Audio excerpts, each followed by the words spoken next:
So the first quarter of 2021 is finally coming to a close, and I think it's safe to say it's been a pretty interesting year so far.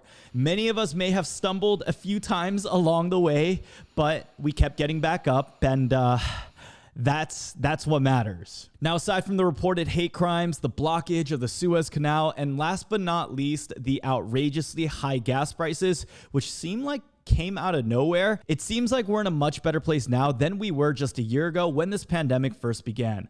Now, believe it or not, the credit card and banking industry is heavily influenced by the economy and world around us. Now, there's a few reasons for this, and before I get started with this video, I wanted to talk about the background of where we are in terms of the world's conditions and what we should see in terms of correlations with credit card and banks, and then how it trickles down to us. Now, first things first, when the economy is doing well, banks do well based off credit interest, loan approvals, and a healthy debt-to-income ratio. You also have to keep in mind a large amount of revenue comes from the travel and entertainment industry as well. Without travel, without people going out, without people spending money, the pockets for the banks are hurting bad. The other important thing that you need to know is all about retention. When credit card consumers aren't finding the full value from these cards and they decide to cancel or downgrade a product, this affects overall sentiment and revenue for the company. Now, although paying interest on credit cards add up to be a significant portion of some subprime lender revenue income sheets, for the most part, these credit cards are the entry-level product to acquire lifetime value of consumers like you and me. So a good example of just trying to make sense of this is the Chase Sapphire Reserve.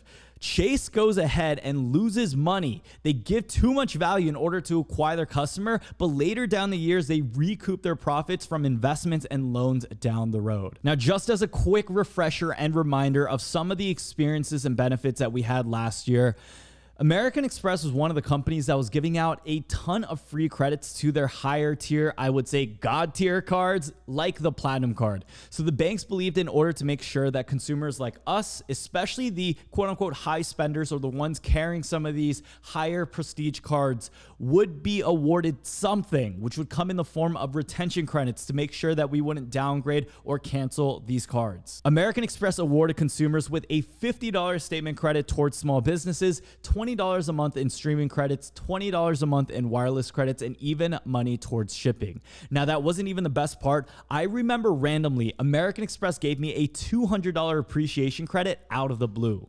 If you watch one of my older videos doing an analysis of a yearly summary for the profit I made holding my cards, I paid $1,395 in annual fees, but made over $2,773 in profit.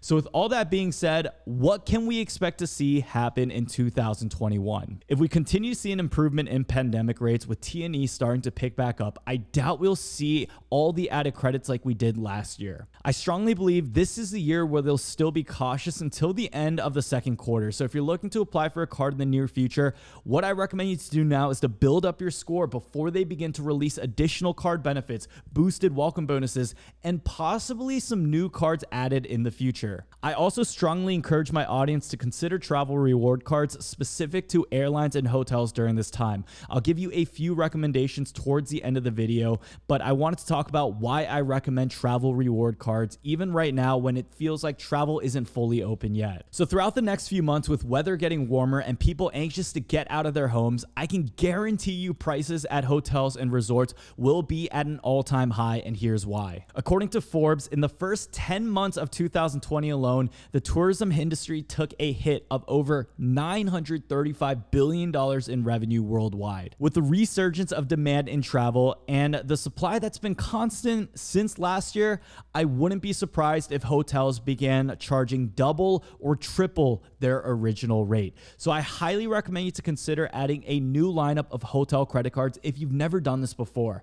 Go ahead, get the welcome bonus, get the anniversary night benefit that often comes with the cards, and don't ever catch yourself overpaying for a hotel. If you're a Brian Jung viewer and you overpay or pay in cash for a hotel and you don't have a good reason, it's disappointing. It breaks my heart. It's sad.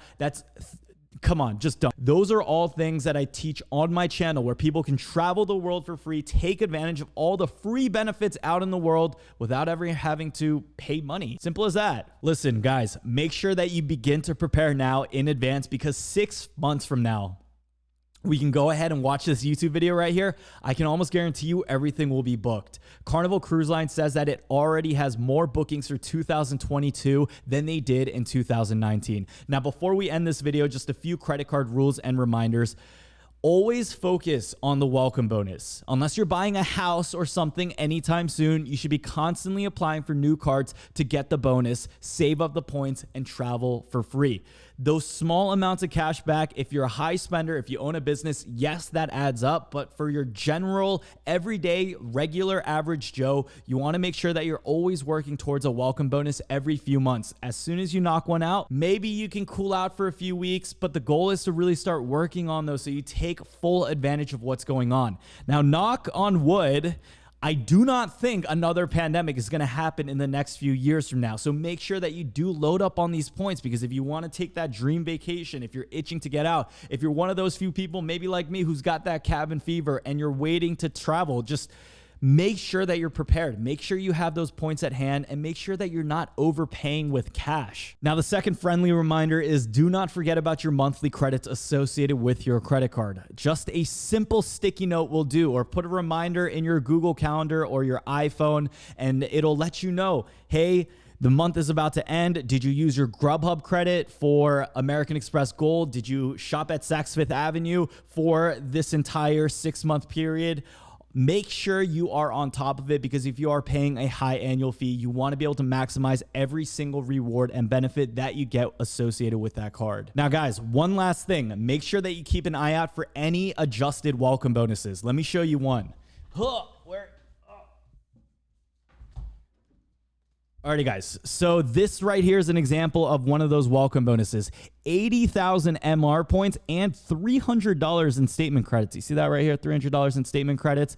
American Express doesn't oftentimes send me these adjusted welcome bonus offers in my direct mailbox. I used to get a lot back in the day when the American Express Gold first came out, but it's very rare that I get an offer like this. If I'm getting something like this, as late game as I am, I would highly encourage a lot of my newer users to check their mailboxes, check their offers to see if you get anything similar to this, because as vaccines begin to roll out, T&E pick up, people are going to start to get a lot more of these bonuses, because credit card companies want you to sign up, because they know a lot of spend is about to happen, and they want to be the card right there for you to use when things start rolling. So if American Express can say, hey, look, we got the gold card for you, Chase is not getting the same business that you would. When the banks are fighting for that $10,000 spend you're about to do on that dream vacation, or the business you're about to start, with the amount of stimulus in the world and people returning back to their job, you want to make sure that you are staying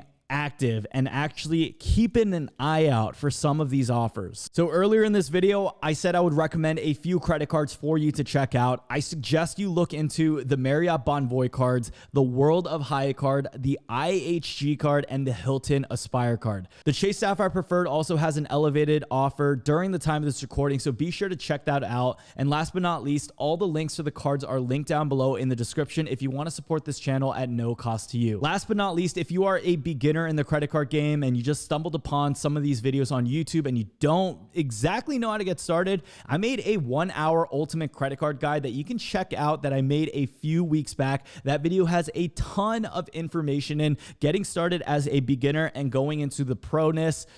Is that even a word, proness? Being a pro? Let's say being a pro. A ton of you guys have been messaging me over on my Instagram and sending me emails that guide was the best thing that you've ever watched. I put a lot of time into there. It's about a 1-hour video. So make sure that you have some time to watch something like that, or if you have a long drive coming up, make sure that you listen or watch that video to its entirety, because I drop so much knowledge in there that will literally save you thousands of dollars this year. One more thing on top of that, don't forget to check out the links down below in the description. If you guys want to start saving with your cryptocurrency, check out BlockFi. You can get up to $250 back, or you can also check out public.com, which will give you $25 if you sign up using my link down below in the description. Now, guys, drop a comment down below if you guys are excited for any cards coming up this year. I know there isn't an official release, but I'm telling you, I feel like we are going to see some new cards coming out. If you guys know what I'm talking about, comment it down below. Like always, don't forget to like this video if you guys have not yet already. Subscribe to this channel if you guys want to see more content regarding investing, credit cards, and finance.